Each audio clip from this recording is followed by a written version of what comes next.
Most of us have two lives, the lives we live and the lives we are capable of living. What if you could do more in 12 weeks than others do in 12 months? Hi, I'm Liz. I really love reading these kinds of self-improvement books. So that's what this channel is all about. It would be like my ultimate dream to be able to turn this channel into a full-time income. But it takes the average YouTube channel 1 to 2 years to hit 1,000 subs, the lowest threshold for earning YouTube AdSense. That's the problem with starting a new channel. The growth is just so slow at the beginning. When I started reading the 12-week year back in July, I had 6 subscribers. But prompted by the book, a sneaky thought entered my mind. And I started asking myself, what if I could challenge myself to get monetized in just 12 weeks? I thought about it over the next few weeks, and then in mid-August, this happened. Okay, so I'm gonna be taking a leave of absence from my full-time job. May not be the best decision I've ever made in my life, but I think it's worth a shot. So for some context, I am self-employed. I make about 2 to 3 grand per month, so that means for every day of this challenge, I'm going to be losing about $100. Let's freaking go! So because of the choices previous me made 12 weeks ago, I get to leave a timer somewhere, at the bottom left of this video. So you know roughly what day and what week it is at any given time. Let's get right into it.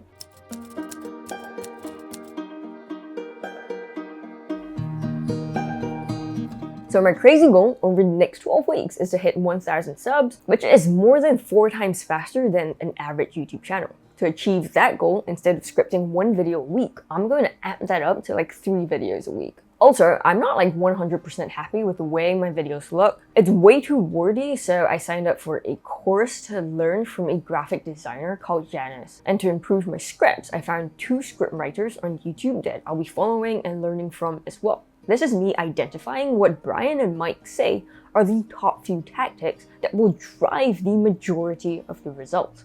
Also, here's a secret pro tip. Instead of focusing on many skills at one time, focus on only one skill at any one time, exactly like what I've done here. This is called periodization, and I wish Brian and Mike had expanded on this a little bit more because it was incredibly helpful for me. There are many skills that you need to master if you want to become successful on YouTube, but for the sake of simplicity, let's just say there are 4 different skills. Without periodization, you will try to master all these skills at the same time, leading to complete overwhelm and underwhelming results.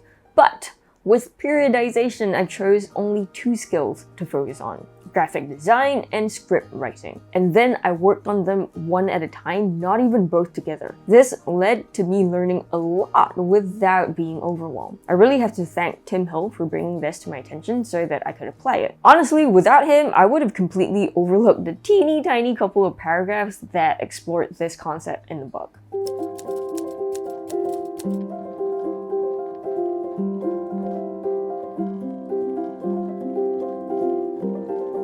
My first 3 weeks, not gonna lie, they started off a little bit rough. So it's the end of week 1 now, and I kind of feel really overwhelmed.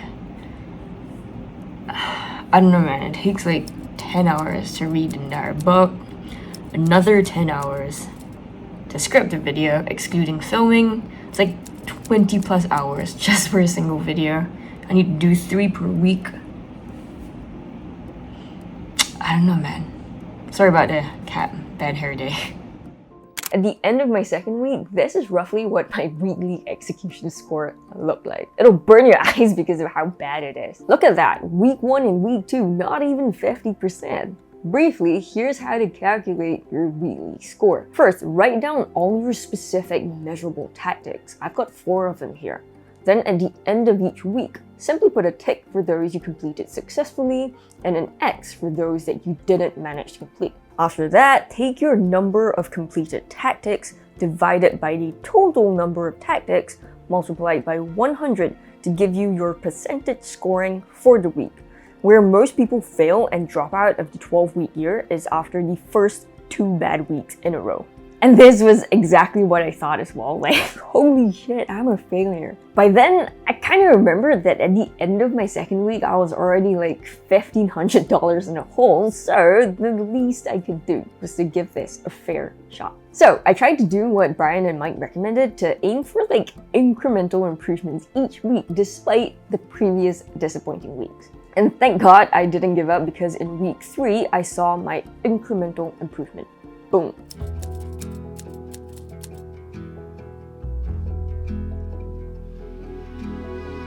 By the 4th week, I was on a roll, and I found myself like churning out book after book, script after script. I was locked in. And unlike the first 3 weeks of crappy execution, my weekly scores jumped up from week 4 onwards, and I was so pumped every single week because of how well I was executing most of the time. I had finally found my groove, all thanks to my perfect daily schedule. Here's roughly what it was like. For Mondays to Saturdays, I typically worked from about 10 a.m. to 4 p.m.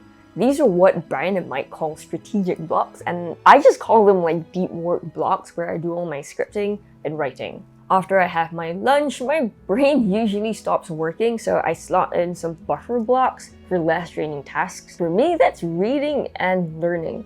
And at the end of each day, I take about 15 minutes to review my day plus my progress for the overall week, and I use that info to organize my next working day. After that, it's Netflix and chill for me, or what Brian and Mike call breakout blocks. Up until week 9, things were actually going very smoothly. Then this happened. So it's the end of week 9 right now, so about 3/4 of the way through, and I've got about 300 subs. So for the second time in this experiment, I just felt like giving up, and this time, I actually did.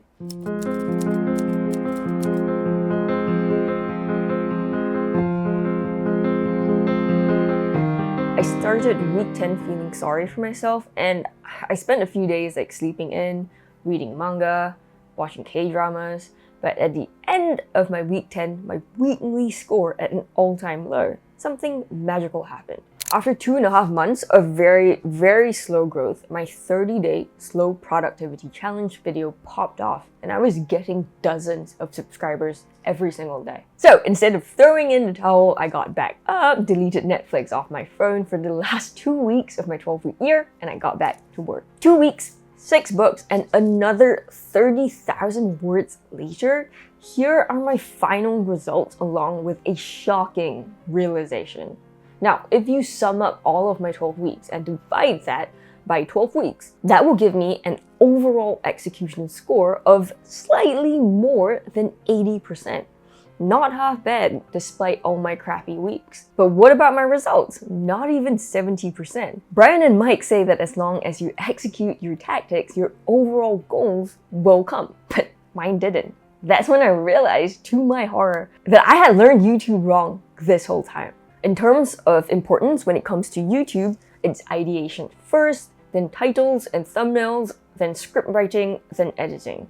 Instead of focusing on the most important parts of YouTube, what did I do? I focused on script writing as well as graphic design. Sure, my videos look a lot better than they previously did, and I'm really proud of them, but this problem is exactly what Brian and Mike call a breakdown in plan. In the book, they say, if you're not hitting your goal, you need to know whether it is due to a flaw in planned content or in execution, because there's a big difference in how to handle those two breakdowns. A breakdown in planned content occurs when strategies and tactics are not effective, while a breakdown in execution occurs when you fail to fully implement the planned tactics. Ultimately, it was not that I failed to implement the tactics. I mean, I had an overall execution score of more than 80%. But my tactics were not effective in the first place. I was learning YouTube completely wrongly.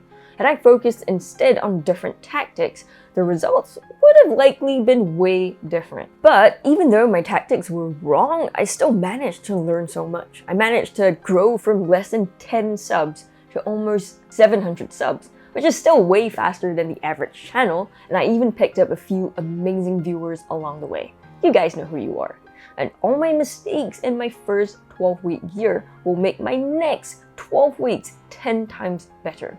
And I don't even have to wait for January 1st. I can start my next 12-week year as soon as next week.